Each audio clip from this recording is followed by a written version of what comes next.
আজকে আমরা কিছু অজানা কথা জানবো। কি কথা বলুন তো? না দেখুন, আমরা পৃথিবীর মধ্যে যদি 26টি চাঁদকে প্রবেশ করাই, তাহলে সেই পৃথিবীর মধ্যে 26টি চাঁদ অনায়াসে প্রবেশ করতে পারবে।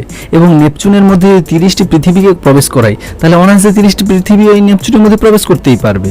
আরও কি বলুন তো? না ইউরেনাসের মধ্যে যদি আমরা 32টি পৃথিবীকে প্রবেশ করাই, তাহলে অনায়াসে 32টি পৃথিবী ওই ইউরেনাসের মধ্যেও প্রবেশ করতে পারবে।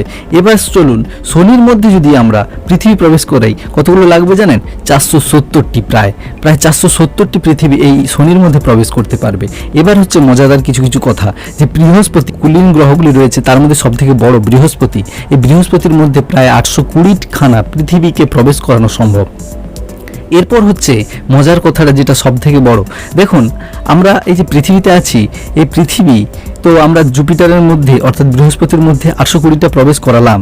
এবার এই সূর্যের মধ্যে, সূর্য যেটা আমাদের সকল শক্তির উৎস, প্রায় 600টি বৃহস্পতিকে প্রবেশ করানো সম্ভব। তাহলে ভাবুন তো, এই আমরা পৃথিবীতে বসবাস করে এত মারপিট, এত কিছু করছি কেন?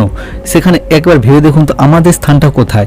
আমরা একটা ক্ষুদ্র প্রাণী, হয়তো আমরা শ্রেষ্ঠ প্রাণী হিসেবে আখ্যা পেলেও, কিন্তু বর্তমান দিনে আমরা এই সমস্ত কিছু চিন্তা ভাবনা করলে যে আমাদের পৃথিবীর আয়তনটা কত, বা পুরো পৃথিবীর মধ্যে বা বিশ্ব ব্রহ্মাণ্ডের মধ্যে সৌর পরিবারের মধ্যে যে গ্রহগুলি রয়েছে তাদের আয়তন কত, সেই আয়তনের তুলনায় আমাদের স্থানটা কোথায়, এগুলো আমাদেরকে খুবই ভাবায়।